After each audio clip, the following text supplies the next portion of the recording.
Hey everybody, it's me, Dixie Longate. Ho ho ho. It's December, my favorite day of the year. It's time for all those holiday parties with your friends, your neighbors, and your co-workers. And like my mama always says, unplug the toaster oven and stick my breathing tube back in the wall.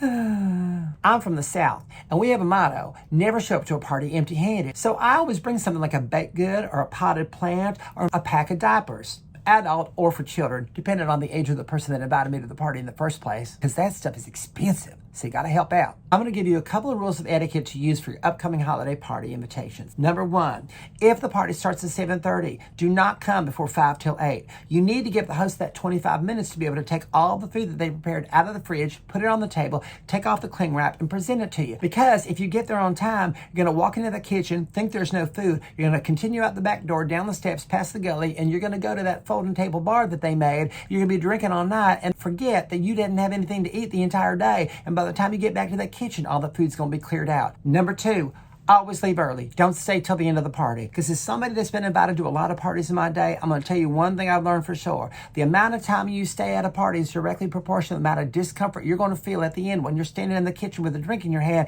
and everybody that's around you is somebody that lives there and they're all clearing stuff out. Of course, I'm going to say something like, hey, can I help you clean up? Which I really don't mean. And they're going to respond with, oh, no, that's fine. Enjoy your cocktail. All right, Helen, here's the one contribution I'm going to make to your party. I'm going to look around the perimeter. I'm going to scan it for any bottle that has a little bit of booze left. I'm going to fill my glass, finish that off, and put that empty bottle on your countertop so you can do the recycling. Because otherwise, you're going to give me a half-filled bag of trash I'm going to have to sling over my shoulder like some red-headed Santa. You're going to make me walk the 1.5 miles down your long driveway that happens to go through the woods, and I don't want to repeat it. What happened to that 7-year-old Swanson girl 2 years ago when she got nicked up by a coyote and they didn't find her body till March? Listen, it's the holidays. I'm just trying to make it through. But I have to tell you the most exciting thing that happened.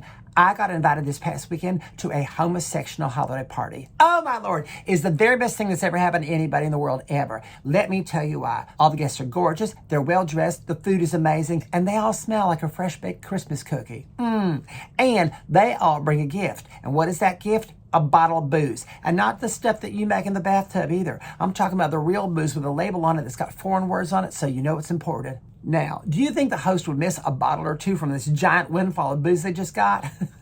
Absolutely. It's a known fact that all guests have a well-documented inventory of all booze that they have on hand at any minute. So I figured out what to do. Before you leave for any homosexual holiday party, make sure you put a roll of raffle tickets in your purse. That way, if the host catches you at the door with 4 or 5 bottles on your hands and says, what are you doing? You can open up your purse and say, I have the winning raffle ticket. Didn't you hear?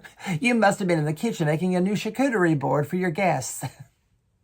Charcuterie board. Another thing I learned from the gays. They're so fancy. Now, if you haven't been invited to a homosexual holiday party this season, it's for one of two reasons. Number one, you're either new to the area and you don't know anybody yet, in which case all you have to do is open up social media, type in local gays in my area, and then find some on the platforms that they frequently use and compliment them. You'll be invited to a holiday party with them in lickety-split no time at all. 2, if you've lived in your house for more than 2.5 years and you haven't been invited to a homosexual holiday party, it's because nobody wants you there, Kathleen, okay? We know you have a problem with the gays that live across the gully from you because they have sex with their window open and they make a lot of noise, but nobody complained that time you had sex with your husband during Arbor Day and you left your window open and you got your foot caught in his CPAP hose and pulled it out and everybody thought he was a dying animal and we were all coming there to rescue him. We all turned away when we figured out what was going on and we let you do it in peace. I mean, sure, maybe their Halloween costumes don't consist of a lot of fabric, but all you got to do is pretend you're on the French Riviera and it's the 1960s and you're Bridget Bardot in one of those foreign films, you know? Ooh, everybody's naked and frolicking around. How lucky am I? I'm Bridget Bardot. All right, just use your imagination. Why is this so hard? Go ahead, go to Google, look up charcuterie board, make one that's nice, go over, knock on their door, and bury the hatchet. It's the holidays, Kathleen. Try to let us all get through. Ho, ho, ho.